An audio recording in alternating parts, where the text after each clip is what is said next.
Full disclaimer, I'm pretty sure all this video went better in my head. And I haven't made a video since April of 2011, I believe. And then I deleted my channel. I feel very, very rusty at doing this. I haven't done this in so long. I mean, I deleted my channel because I guess my philosophy is like go big or go home. Either I always make videos or I pretend I never made videos. I destroy the evidence. Why have I returned to review Moonrise Kingdom?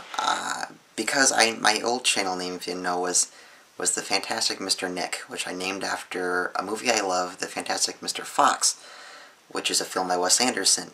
Moonrise Kingdom is his next film after Fantastic Mr. Fox, and MoonriseNickdom just seemed to fit. And so for shits, a friend and I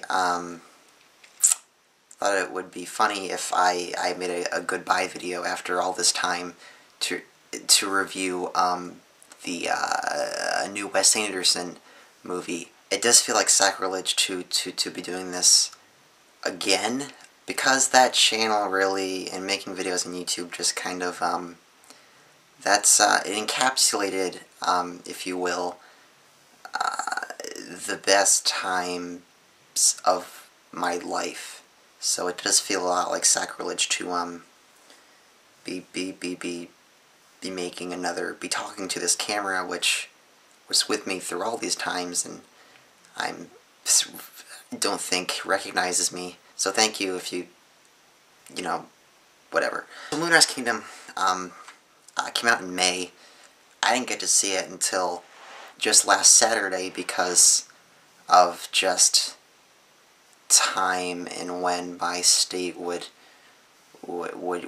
get that movie, which I'm surprised it didn't, because I mean it's got like a cavalcade of stars. It's incredible. So I finally saw it. And I've been looking forward to it for so long. I love Wes Anderson. I caught up with his oeuvre before seeing Moonrise Kingdom, and just this Moonrise Kingdom isn't only one of the best movies of the year so far, and I'm pretty positive it will be on the top 10 list I make at the end of the year. It's about a khaki scout. He plans to run away with this girl, Kara Hayward, who he loves. What was the thing I used to say? Shenanigans ensue in the form of khaki scout troop leader, played by Edward Norton. Kara Hayward's, or Susie, as she is in the movie, Susie and Sam are the two kids. Her parents, Bill Murray and Frances McDormand, are searching for him. Bruce Willis plays the island cop. Harvey Keitel is the like the khaki scout, like ultimate leader of all the khaki scout thing. Jason Schwartzman shows up. Bob Balaban is the narrator, I think is the only other person I'm forgetting. I loved every single shot of it. Is just, I mean, it sounds like cliched, but literally every single shot of this movie is just so perfect. It's just so full of color and life and vibrancy. It reminded me very much of Midnight in Paris, which it's only coincidence that this movie has made like as much money as Midnight in Paris did last summer, and it's being called the sleeper hit of this summer. Midnight in Paris just kind of had like a sad beauty about it, but it was also it was whimsical, but it was also very sad. Moonrise Kingdom has that feel too. Wes Anderson doesn't necessarily make like sprawling, true to reality.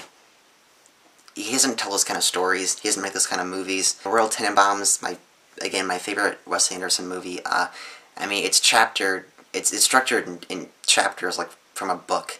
I mean, it's not like a reality, and he doesn't make like sprawling things either. He doesn't make like Moonrise Kingdom is very much about childhood, but it isn't like a Terrence Malick Tree of Life kind of about childhood. It isn't like a 2.5 hour thing. I'm pretty sure it's like 90 minutes long, because he makes very condensed, just kind of stories to hold on to, just crammed with all just, what I mean by like every shot is just, I loved so much, is it's just all so perfect. It's just all so beautifully detailed with so much thought put into just everything about it. Like all the characters, even, I mean, there really are like so many here that, I mean, some of them aren't even on screen for that much, but they feel so rich and detailed that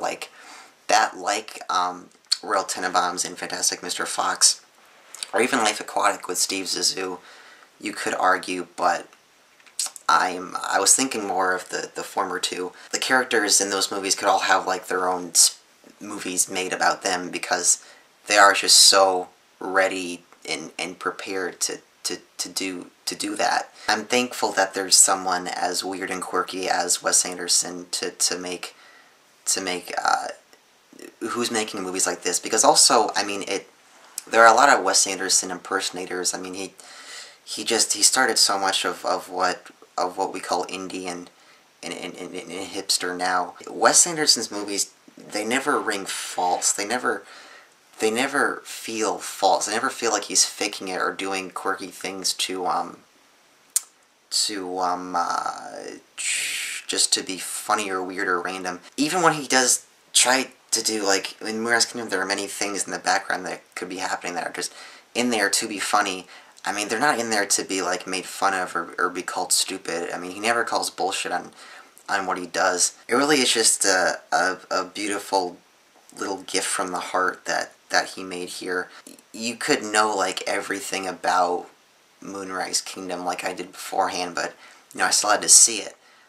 There is something really special about how everything just seems to come together about it, no matter how much you know. Really just what makes it special. I mean, I really did love this movie, very, very much so. I mean, I saw Dark Knight Rises the day before I saw Moonrise Kingdom, and I think Moonrise Kingdom is actually even better than Dark Knight, but even though I loved the shit out of Dark Knight, no matter what anybody else would tell me. So for Moonrise Kingdom, yeah, just really wonderful, awesome stuff. I still feel like I sound like bullshit. I'm so rusty at this, and I'm not gonna make another video after this either.